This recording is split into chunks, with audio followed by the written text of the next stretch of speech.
I told you earlier, a shadow of doubt lingers over the examination period as teachers' union, KNUT, threatens unspecified action in the ultimatum to TSC, that is the Teacher Service Commission, of outstanding issues they want resolved, among them the scrapping of performance appraisals, delocalization of teachers, and also calling for promotions. KNUT has given TSC a 7-day ultimatum, which lapses, I believe, on Thursday, Honorable Sossion, and thank you so much for making time for us tonight. And then what happens after this lapse? What are these unspecified actions you are threatening? Because from the feedback I just read to you earlier, and more and more coming in, look at this one, Rispa from Machako. Sossion must be a heartless man. How do you use innocent candidates to get what you want? People are already thinking you're going to call for a strike. Yeah, thank you, Hussein. We are one of the most serious trade unions and labor movements in the world. And we are very systematic and meticulous in our defense of the rights of our members. In the event that the Teacher Service Commission shall fail to convene a meeting as demanded and as was promised and mutually agreed, then definitely at the expiry of midnight Thursday, we shall take severe and stern action against the Teacher Service Commission. And we want to reassure Kenyans that it is not the agenda of Kenya National Union of Teachers to disrupt the national examinations. So our agitation for our rights is not linked at all with the preparation of national examinations. We are conscious is the right of candidates and students who have prepared for the last 8 years, and they are preparing, they're sitting for exams from Monday, and our Form 4 candidates who have prepared for the last 4 years, they will be sitting for the examinations. We don't intend whatsoever to plan to disrupt the national examinations, because we are not at war with the students. Exactly. We are not at war with parents. Yeah. We are not at war with the ministry. We are dealing squarely with the employer. And therefore, at the expiry of midnight of Thursday, we definitely shall take action against TSC. And a strike is not one of them, clearly from what you're saying. No, I'm not saying strike is not one of them. It is the weapon number one. Strike is weapon number one. Why should it be weapon number one? I mean, that is the only weapon. So if you're saying this is not linked to interfering with exams in any way. Of course, we are not going to interfere with the national exams. That's a fact for sure. Let Kenyans know. How will a strike not interfere not even be exams, a debate. Okay. And when it expires at midnight, there is a process. And the fact for sure, we shall summon the National Executive Council after midnight of Thursday. Okay. And we shall deliberate and progress to the next level. Right. And to be very precise, we hold our 61st Annual Delegates Conference on 13th, 14th, and 15th of December. And that is when we'll take any action, a further resolution on the same. And we are not in a hurry to invoke a strike on Friday. Okay. We shall not do so. So that won't happen. And I want to make it very clear, so that it's not a subject of debate. Right. We are not disrupting the national examinations. We shall allow our students to take the examinations peacefully. We shall allow our teachers to supervise exams. We shall allow our teachers to mark exams.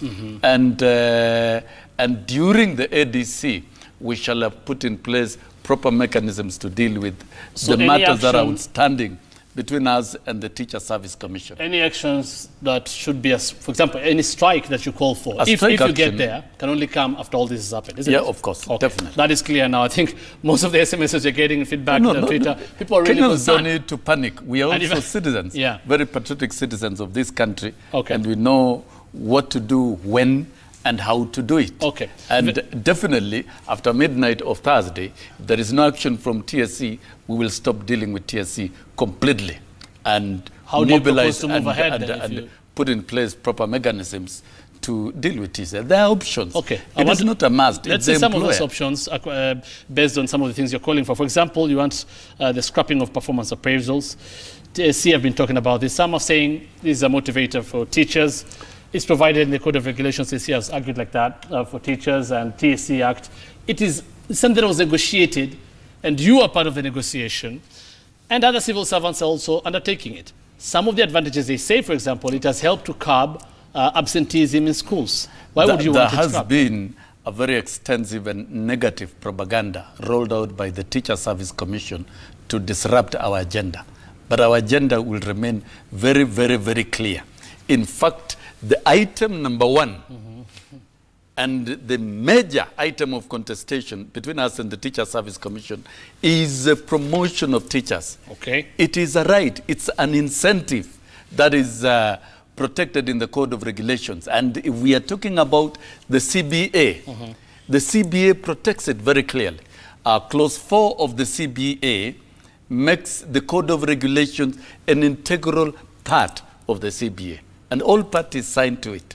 Then number 2, clause number 12 on promotion of teachers reads very clearly that the career progression of teachers shall be executed in accordance with the Code of Regulations, Part 6. And when you move to Part 6 of the Code of Regulations, it's very clear that promotion of teachers shall be executed in accordance with the schemes of services.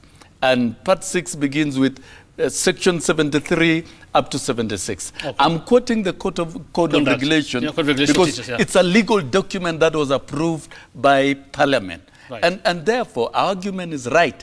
It is within the law. Okay. But what TSC did, because they're running away from allocating sufficient funding to promote teachers, is to develop what we call career progression guidelines. And they're very notorious for shifting the goalposts. We met with TSC September last year, and we made a very strong case of promotion of teachers. Okay. It's only incentive, right, particularly those with new and higher qualifications. They asked for more time. But what they did was, in the month of November 2017, to develop what we call career progression guidelines. And on May 2nd of this year, they issued a circular scrapping the schemes of services. Okay. But when you look at the Code of Regulation, the Code of Regulation recognizes promotions in accordance with the schemes of services. Right, but therefore, the circular repealing the schemes of services is illegal. Fine, and but that will not allow. TSC says, and let's look, I mean, you're not the only one talking about this. Pascal Opio on Twitter says, let Sossion know that the ordinary teacher does not care about delocalization, which he is so possessed about. Our need is promotion. And he puts that in capital. But clearly, you've actually said item number 1 is promotion. I've not even talked about any other item. Yeah. But I want Kenyans today to know very clearly that teachers are protecting a major right, a major benefit that has been running over the years. And under ILO standards, you cannot scrap a benefit. Fine. And this is to the tune of 6 billion annually. Tell me, if TSC is taking away a benefit amounting to 6 billion every year, in fact, we have been very kind not to call out any strike. We should have promptly and instantly proceeded for a strike after the second of May. You talked about this. TSC is talking about they're okay with promotions. But according to them, there has to be a budget. You've talked about the budget issues now. You're saying they're playing with that. But also they're saying it also is subject to existence of vacancies. That's a fact. It's in the Code of Regulations. Yes, if you look at clause 73 of the Code of Regulations, it's very clear that the promotion shall be executed in accordance with the schemes of services. That's one. Okay. And the teachers to be promoted are in 4 categories. The first category is promotion on merit.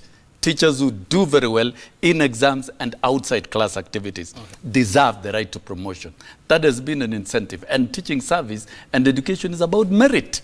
Number 2, the second category of teachers is promotion on the basis of long duration of service. Teachers who have taught for a long time, they gather the professional experience, and therefore they deserve to be promoted after a given period of time. Okay. And then the third category, teachers coming in with new and relevant qualifications. Okay. And this is where we have a bulk of about 30,000 teachers who have not been promoted up to now. How do you suppose that happens? And all that, the code is very clear. Yeah. It says, depending on the existence of vacancies and availability of funds. TSC has not demonstrated that there are no vacancies. The argument we are putting across here, why does TSC play around, shift the goalpost from the meetings and engagements that we have had only to appear on the 2nd of May to release a circular that is illegal, scrapping the schemes of services? Right. In fact, the scrapping of the schemes of services that outlines the promotion of teachers is an act of provocation in itself. And in our own analysis, the circular is illegal. Right. And number one, we have been demanding that it be withdrawn, respect the schemes of services, and let TSC, as a constitutional commission, place a budgetary request to Parliament so that it can be allocated.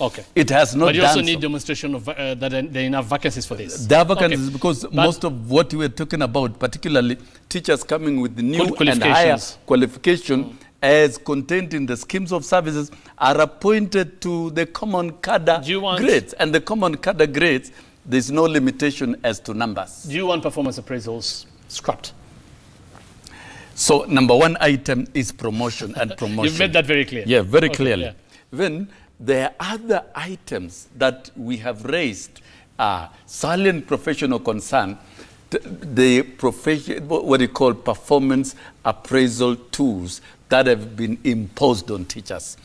TSC has made reference to the collective bargaining agreement. And in the collective bargaining agreement, it is very clear and it's stated that parties shall develop a tool to be used to evaluate teachers annually. Right. Both parties, we have never sat with TSC to develop the tool.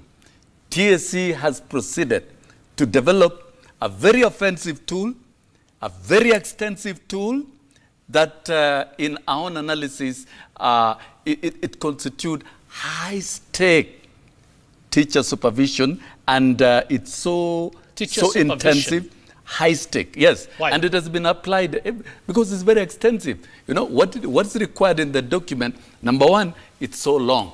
And a teacher has to fill it 3 times in a year. Whereas in our agreement, it's once a year. Nevertheless, the tool must be developed by both parties and has to be applied only once in a year. Why do you apply it 3 times in a year and you compel teachers to move to cyber cafes? It is not working. They're saying it has not worked in other countries. It has not worked. And how it has no. A document cannot pin teachers to work in class. Teachers need to be supervised effectively through proper supervision mechanisms by the Ministry of Education. It's not even the business of TSC. We have a lot of contestation in terms of applicability of the document. The document is so extensive, so laborious, and what it does is to remove teachers from class. The focus by teachers is shifting to documents. And these documents are perfectly done by teachers who are naturally absent from class, and therefore by the end of the day, teachers will not be teaching. Teachers will be more focused in filling the documents. What we need is the teacher to remain in class, use the correct teaching you want tools. It scrapped or amended? It should be scrapped. Why? Altogether. I mean, you've just said clearly. It should be scrapped. You've just said clearly. Why don't you do it once a year? You've said it works, but it's the way TSC are administering it. You have said both parties should be part of it. But TSC has violated the spirit of the CBA. Because, number one, let's look at sincerity of TSC. We agreed, we signed. It's a document that is in code that both parties must develop the tool. This is a proposal of KNUT. And I want to make it very clear. Appraisal of teachers is contained in the Code of Regulation, Section 76 of the Code. That one, and appraisal of teachers has been done in the past. It was in the previous Code of Regulation. But that is a business of the head teacher, to do appraisal of all the teachers. Not TSC, when it's done by... No. It's the TSC shall do appraisal, but through the head teachers. And the head teacher will appraise every teacher annually. And that is a standard practice. But what TSC has done is not appraisal. It's so actually total evaluation of teachers. You okay with that total evaluation. The tool that is in place is actually an evaluation tool of quality assurance and standard. The manner in which it is being applied at the moment is deprofessionalizing teaching, is withdrawing teachers from class, is not serving the interest of Kenyans, it's not working. TSC have a feedback report. Fine. That process is not working. And for us, we are proposing. It remains, but you want it amended. We need the teacher in class with the scheme of work, with the lesson plan, with the lesson notes, with the quality teaching and learning tools. Not to scrap the appraisal altogether, isn't it? Yes. Not to scrap it altogether. The appraisal has been there with us, and it should remain, and it should only be administered once a year by the head teacher of the school. All right. Very briefly, as we wind up now, and I'll look at a few SMSs of feedback. Actually, I should look at them as I ask you the last question because we've been talking about in the news before. Osman Inisiolo says, is it about revenge and personal? That is after some people pointed out your predicaments may have had something to do with TSC when they wanted you out, when they're trying to register you. Those are political thoughts. What I'm putting across here are square labor issues. And we are not revenging against anybody. We've not named names. We've discussed issues. We've debated issues where the scientific data and reports out there in the field. Teachers have serious contestations about their promotions. Teachers have serious contestation about TPADs. Teachers have serious contestations about separation of families through a policy called delocalization. And these are matters that are very weighty. We are happy on the matter of delocalization. The church and the president have pronounced themselves that really this system is not working and it must be abandoned by the Teacher Service Commission. And then finally, continuous teacher development and capacity building, we support it, is in the Code of Regulations. But it cannot be at the cost of the teacher. It's against employment laws and any known human resource practice all over the world. We shall take continuous capacity building, but at the cost of the employer. It shall not be at the cost of workers. Let's take a look at some of the feedback right now. We have Maina in Kennel. This is on Twitter, who says, Wilson Sossion, he's not a leader. Why oppose D grade for qualification to be a teacher? He must resign. I don't think you opposed that, did you? You didn't oppose that? No, you know. You'll respond. Very briefly, Hezbon Muridi, still on Twitter, talks about, I think that Secretary General Sossion is a poor negotiator. He has been fighting one battle for way too long with little to show for it. He now has two conflicting roles, none of which he can sufficiently deliver. Okay, you'll also respond to that. Silas says, why do teachers wait until exams are on? That is the time they threaten with strikes. We have too much to bear already. Sossion and KNUT fraternity should dialogue to solve their issues.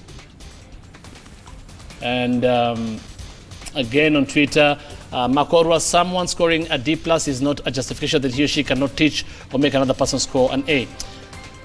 Let's swallow our pride and raise our young ones' lives. Yes, of course, we're all... Okay, let's stop it after this. Karanja Jimmy still on Twitter. He should focus on teaching environment, e.g. hygiene, and how learners too are affected. The delocalization cliche is sounding too familiar. Some of us moved on, and it's better. Okay, just I think the one that I really want to you to respond to is about, you're supporting it, the lower entry level for candidates into teacher training colleges from 17 counties. We appreciate that education is an item that is open for public debate here in Kenya. And we respect the divergent views, but we must be understood. We are on duty and we are in business. The lowering of grades was done by the Kenya National Qualifications Framework. It is a body that is recognized in law and has used a scientific process to arrive at the cutoff for the various courses. For a long time, the cutoff to teacher training college certificates in Kenya has been grade C. Okay. Whereas grade C is a cutoff for the various diploma courses. In fact, we can make a very strong industrial argument that any teacher who has trained at minimum grade C should be appointed to diploma status. That's an argument we can put across. Okay. But what the Kenya National Qualification Framework has done is to respond to the requirements of the Constitution and the Bill of Rights in terms of national equity and inclusivity. Okay. This applies particularly to ASAL areas where it's not possible to, where performance in national exams is actually low. Yeah. We cannot compare the disparities across our nation. That should have been addressed. Should have been addressed long time ago, isn't it? It should have been addressed. In fact, to me, it should have been addressed long time. Right. We strongly support this as a union because it will ensure that all communities are able to have their own teachers. We have to wind it up there. I mean, there's a lot of issues there's still to talk about. I will be calling you in future, especially let's see what you're going to do on Thursday when this ultimatum you've given lapses. Thank God for many in Kenya today. You've made it very clear that there's no strike. You're not going to interfere with the exams. One word but to there this will person. Be action after midnight. One word to this person that says you're a poor negotiator. All these years you've been arguing for the same thing. One word for the same thing, and you haven't gotten anything. You're an ignorant Kenyan, and I think we are one of the strongest unions that negotiates and that agitates. What we are fighting for are not very easy targets. No government will easily give in and release 6 billion because the matter we are following up, for example, on promotion amounts to 6 billion. And it's going to be a very hot contestation between us and government. We've succeeded in the past to negotiate for better salaries, better terms, and we shall succeed in this one because the law is on our side. And let's see how all these matters will evolve in the next few days. Thank you so much, Honorable Sossion, for making time for us. Nominated MP, also the Kenya National Union of Teachers Secretary General. Keep talking to us. Text us #24222. Twitter is the #Newsnight.